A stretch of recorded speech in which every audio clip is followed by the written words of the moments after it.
샬롬. 2월 1일 수요일 사도행전과 함께하는 하나씩 말씀 묵상 27번째 시간입니다. 오늘 우리에게 주시는 하나님 말씀은 사도행전 27장 1절에서 44절까지 말씀인데요. 이성원 집사님께서 말씀을 봉독해 주시겠습니다. 하나님의 말씀을 경청하십시오. 우리가 배를 타고 이달리아에 가기로 작정되매 바울과 다른 죄수 몇 사람을 아구스토 대의 백부장 율리오란 사람에게 맡기니 아시아 해변 각처로 가려 하는 아드라무떼노 배에 우리가 올라 항해할세 마게도냐의 데살로니가 사람 아리스다고도 함께하니라. 이튿날 시돈에 대니 율리오가 바울을 친절히 대하여 친구들에게 가서 대접받기를 허락하더니 또 거기서 우리가 떠나가다가 맞바람을 피하여 구브로 해안을 의지하고 항해하여 길리기아와 밤빌리아 바다를 건너 루기아의 무라시에 이르러 거기서 백부장이 이달리아로 가려 하는 알렉산드리아 배를 만나 우리를 오르게 하니 배가 더디가 여러 날 만에 간신히 니도 맞은편에 이르러 풍세가 더 허락하지 아니하므로 살몬의 앞을 지나 그레데 해안을 바람막이로 항해하여 간신히 그 연안을 지나 미항이라는 곳에 이르니 라세아시에서 가깝더라. 여러 날이 걸려 금식하는 절기가 이미 지났으므로 항해하기가 위태한지라. 바울이 그들을 권하여 말하되 여러분이여 내가 보니 이번 항해가 하물과 배만 아니라 우리 생명에도 타격과 많은 손해를 끼치리라 하되 백부장이 선장과 선주의 말을 바울의 말보다 더 믿더라. 그 항구가 겨울을 지내기에 불편하므로 거기서 떠나 아무쪼록 베닉스에 가서 겨울을 지내자 하는 자가 더 많으니 베닉스는 그레데 항구라. 한쪽은 서남을 한쪽은 서북을 향하였더라. 남풍이 순하게 불매 그들이 뜻을 이룬 줄 알고 닻을 감아 그레데 해변을 끼고 항해하더니 얼마 안 되어 섬 가운데로부터 유라굴로라는 광풍이 크게 일어나니 배가 밀려 바람을 맞추어 갈 수 없어 가는 대로 두고 쫓겨가다가 가우다라는 작은 섬 아래로 지나 간신히 거루를 잡아 끌어올리고 줄을 가지고 선체를 둘러감고 스르디스에 걸릴까 두려워하여 연장을 내리고 그냥 쫓겨가더니 우리가 풍랑으로 심히 애쓰다가 이튿날 사공들이 짐을 바다에 풀어버리고 사흘째 되는 날에 배의 기구를 그들의 손으로 내버리니라. 여러 날 동안 해도 별도 보이지 아니하고 큰 풍랑이 그대로 있음에 구원의 여망마저 없어졌더라. 여러 사람이 오래 먹지 못하였음에 바울이 가운데 서서 말하되 여러분이여 내 말을 듣고 그레데에서 떠나지 아니하여 이 타격과 손상을 면하였더라면 좋을 뻔하였느니라. 내가 너희를 권하노니 이제는 안심하라. 너희 중 아무도 생명에는 아무런 손상이 없겠고 오직 배뿐이리라. 내가 속한 바 곧 내가 섬기는 하나님의 사자가 어젯밤에 내 곁에 서서 말하되 바울아 두려워하지 말라. 네가 가이사 앞에 서야 하겠고 또 하나님께서 너와 함께 항해하는 자를 다 내게 주셨다 하였으니 그러므로 여러분이여 안심하라. 나는 내게 말씀하신 그대로 되리라고 하나님을 믿노라. 그런즉 우리가 반드시 한 섬에 걸리리라 하더라.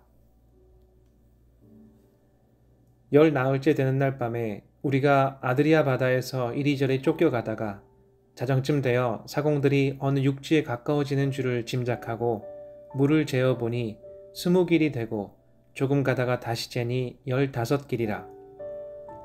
암초에 걸릴까 하여 고물로 단 넷을 내리고 날이 새기를 고대하니라.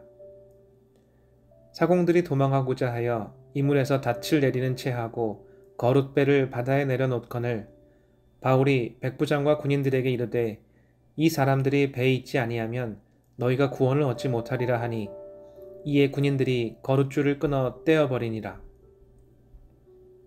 날이 새어가매 바울이 여러 사람에게 음식 먹기를 권하여 이르되 너희가 기다리고 기다리며 먹지 못하고 줄인 지가 오늘까지 10나흘인즉 음식 먹기를 권하노니 이것이 너희의 구원을 위하는 것이요 너희 중 머리카락 하나도 잃을 자가 없으리라 하고 떡을 가져다가 모든 사람 앞에서 하나님께 축사하고 떼어 먹기를 시작하매 그들도 다 안심하고 받아 먹으니 배에 있는 우리의 수는 전부 276명이더라. 배부르게 먹고 밀을 바다에 버려 배를 가볍게 하였더니 날이 새매 어느 땅인지 알지 못하나 경사진 해안으로 된 항만이 눈에 띄거늘 배를 거기에 들여다 댈 수 있는가 의논한 후 닻을 끊어 바다에 버리는 동시에 키를 풀어 늦추고 돛을 달고 바람에 맞추어 해안을 향하여 들어가다가 두 물이 합하여 흐르는 곳을 만나 배를 걸매 이 물은 부딪혀 움직일 수 없이 붙고 고물은 큰 물결에 깨어져 가니 군인들은 죄수가 헤엄쳐서 도망할까 하여 그들을 죽이는 것이 좋다 하였으나 백부장이 바울을 구원하려 하여 그들의 뜻을 막고 헤엄칠 줄 아는 사람들을 명하여 물에 뛰어내려 먼저 육지에 나가게 하고 그 남은 사람들은 널조각 혹은 배물건에 의지하여 나가게 하니 마침내 사람들이 다 상륙하여 구조되니라. 아멘. 오늘 본문은 바울이 로마 황제에게 재판을 받기 위해 가이사랴를 떠나 이탈리아로 호송되어 가는 과정이 기록되어 있습니다. 본문을 여러 번 읽고 묵상하면서 제 안에 한 가지 든 생각은 누가는 왜 굳이 기록에서 빼도 될 법한 이 27장의 내용을 이토록 세세하게 기록해 놓았을까 하는 것이었습니다. 다시 말해 27장 1절에서 44절까지의 긴 말씀은 다음에 몇 줄로도 충분히 요약이 가능합니다. 제가 잠깐 읽어드리겠습니다. 우리가 배를 타고 이탈리아에 가기로 결정되었을 때에 황제 부대의 백부장인 율리오의 손에 넘겨졌다. 하지만 로마로 가는 항해길은 순탄하지가 않았다. 항해 중간에 만난 폭풍 유라굴로 때문에 우리는 열 나흘이나 바다에서 표류하였고 목숨을 잃을 뻔하기도 하였다. 하지만 하나님의 인도하심으로 우리는 가까스로 멜리데라는 섬에 도착하였다. 네, 이렇게 27장을 단 두세 절로 축약하고 바로 28장으로 넘어가도 무방하다는 거죠. 그런데 누가는 바울의 로마까지의 항해 여정을 무척이나 세세하게 기록하고 있습니다. 바울이 로마로 가기 위해 어떤 배들을 탔었는지, 또 그를 인도한 군대 책임자는 누구였는지, 어디 항구를 거쳐갔는지, 또 어느 항로를 택해서 따라갔는지, 그리고 그 배에 누가 함께 타고 있었는지, 몇 명이나 함께 타고 있었는지. 네, 누가는 이 모든 것을 하나도 빠짐없이 세세하게 기록에 남깁니다. 그렇다면 이 모든 과정들이 또 이 모든 기록들이 다 의미가 있었기 때문일 텐데요. 누가는 이 27장을 통해서 우리에게 무엇을 말하려고 했던 것일까요? 말씀을 계속해서 읽고 묵상하면서 제 마음속에 떠오른 두 가지 생각을 나누고자 합니다. 첫 번째는 하나님의 인도하심의 길은 직선이지 않고 곡선이라는 것입니다. 말씀을 읽다 보니 바울의 로마행은 순탄하고 순적하지가 않았습니다. 중간중간에 기록되어 있는 단어들이 무언가 바울의 로마행을 가로막고 방해를 하는 듯한 느낌을 계속 받죠. 목표한 대로 순적하게 항해를 했던 적은 가이사랴에서 시돈에 이르는 첫 항해밖에는 없었습니다. 그 다음부터는 계속해서 항해의 어려움들을 만나죠. 맞바람, 더디, 간신히, 허락하지 아니함으로, 바람막이, 위태한지라, 타격과 많은 손에 광풍, 쫓겨가다가, 두려워하여 심히 애쓰다가 내버리니라, 여러 날 동안 해도 별도 보이지 아니하고 큰 광풍이 그대로 있음에 구원의 여망마저 없어졌더라. 움직일 수 없이 깨어져 가니 도망할까 죽이는 것이 좋다 하였으나 마침내 구조되니라. 네, 이처럼 계속해서 등장하는 단어들이 다 고난과 어려움을 상징하는 단어들입니다.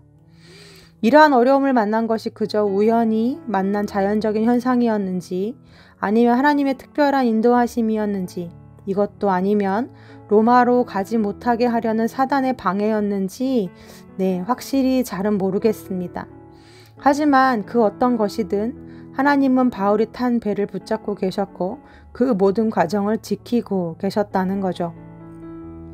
우리 인생도 마찬가지인 듯 싶습니다. 목표한 대로 직선적인 성공을 이루는 케이스는 많지 않습니다. 때론 순풍을 만나기도 하지만 때론 역풍을 만나기도 하고 광풍을 만날 때도 있습니다. 함께 인생이란 항해를 할 때 나에게 위로가 되어주고 힘이 되어주는 동료들이 함께 있어 이 힘든 여정과 고난을 버텨낼 힘을 얻기도 하고 또 나에게 호의를 베풀어주는 좋은 이웃들을 만날 때도 있죠. 하지만 내 의견을 무시당하고 또 때론 내 생명을 위협하는 적대적인 사람들을 만나기도 합니다. 그래서 27장의 이 바울의 항해는 우리 인생과 참 많이 닮아 있습니다. 하지만 이 말씀을 묵상하면서 결국 더디 가고 돌아가도 우리 인생은 하나님 손에 있구나 하는 걸 묵상해 보게 됐습니다. 내가 바란 바 없지만 또 예상한 적도 없지만 인생에서 뜻밖의 망난 광풍으로 인해 오히려 로마에 더 가까이 가 있는 바울을 보게 되면서 모든 것을 합력하여 선을 이루어 가시는 하나님을 보게 되었습니다. 이에 대해 시편 107편 23절로 30절 말씀은 우리에게 이렇게 말씀합니다. 배들을 바다에 띄우며 큰 물에서 일을 하는 자는 여호와께서 행하신 일들과 그의 기이한 일들을 깊은 바다에서 보나니 여호와께서 명령하신즉 광풍이 일어나 바다 물결을 일으키는도다. 그들이 하늘로 솟구쳤다가 깊은 곳으로 내려가나니 그 위험 때문에 그들의 영혼이 녹는도다. 그들이 이리저리 구르며 취한 자같이 비틀거리니 그들의 모든 지각이 혼돈 속에 빠지는도다. 이에 그들이 그들의 고통 때문에 여호와께 부르짖음에 그가 그들의 고통에서 그들을 인도하여 내시고 광풍을 고요하게 하사 물결도 잔잔하게 하시는도다. 그들이 평온함으로 말미암아 기뻐하는 중에 여호와께서 그들이 바라는 항구로 인도하시는도다. 아멘.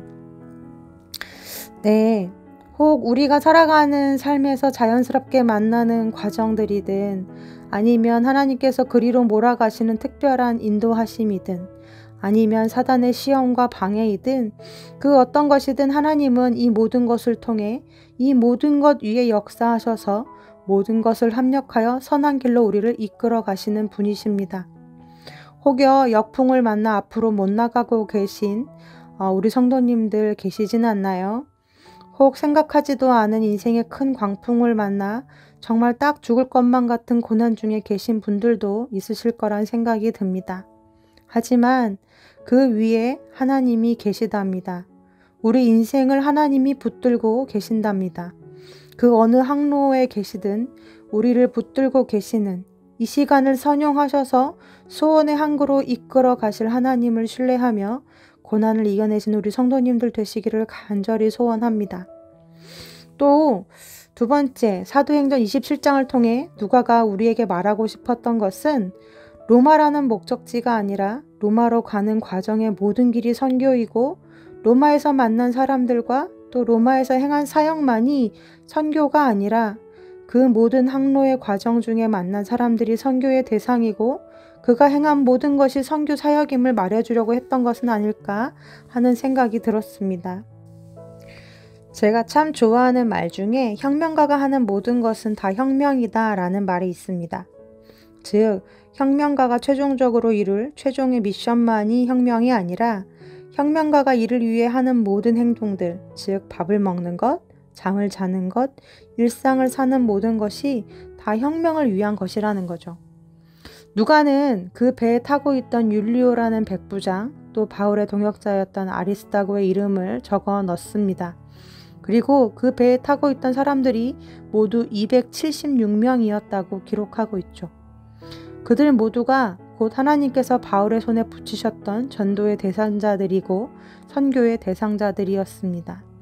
그들과 함께한 모든 항해가 선교의 시간이었고 그들과 함께 통과해낸 그 고난의 시간이 곧 하나님을 알리고 전하는 시간이었습니다.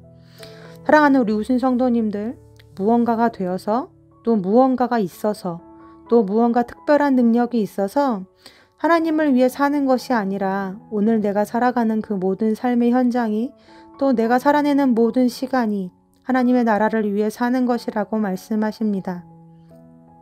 내가 만나는 모든 사람들이 하나님이 나에게 붙여주신 사람들이요. 선교는 저 멀리 있는 것이 아니라 지금 내 삶 속에 있는 것이라고 말씀하십니다.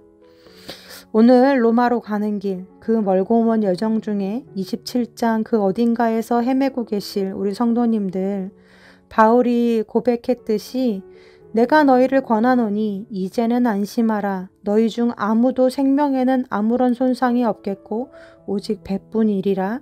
내가 속한 바 내가 섬기는 하나님의 사자가 어젯밤에 내 곁에 서서 말하되 바울아 두려워하지 말라. 내가 가이사 앞에 서야 하겠고 또 하나님께서 너와 함께 항해하는 자를 다 내게 주셨다 하였으니 그러므로 여러분이여 안심하라. 나는 내게 말씀하신 그대로 되리라고 하나님을 믿노라.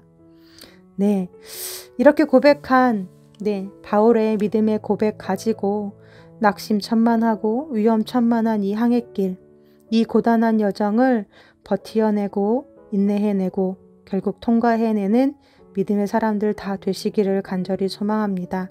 아멘. 함께 기도하시겠습니다. 우리 인생 위에 계시는 하나님, 우리 인생을 붙잡고 계시는 하나님, 주님 믿고 가는 데에도 이 항해길이 참 힘겹습니다. 내 마음대로 되지 않고 내 뜻대로 되지 않으며 계속해서 막히고 계속해서 어려움이 닥치는 이 바다 위가 참 두렵습니다. 주님 하지만 눈을 들어 이 바다 위가 아닌 주님 손을 바라보게 하여 주옵소서. 내 인생의 모든 것을 합력하여 선을 이루어 가실 하나님을 오늘 이 자리에서 고백하게 하여 주옵소서. 오늘 내가 만나는 사람들이, 오늘 내가 서 있는 이 자리가 결국 선교의 현장임을 알아 이곳에서 최선을 다해 하나님의 나라를 세워가게 하시고 내가 걷는 모든 길이 나에게 의미 있는 길이며 내가 만나는 모든 사람들이 나에게 의미 있는 사람들인 것을 기억할 때 정성을 다하게 하여 주옵소서. 오늘도 오늘의 항해를 살아낼 하늘의 힘을 우리 우신 가족들에게 덧입혀 주시옵소서. 예수님의 이름으로 기도합니다. 아멘. 말씀을 마쳤습니다. 오늘 아침엔 시와 그림의 찬양인데요. 항해자라는 찬양 띄워드립니다. 이 찬양의 가사가 우리의 믿음의 고백이 되길 소원합니다. 난 비로소 이제 깊고 넓은 바다 간다. 두려움에 떨고 있는 내 손을 주는 결코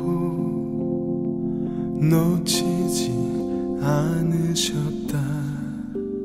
난 비로소 이제 폭풍우를 뚫고 간다.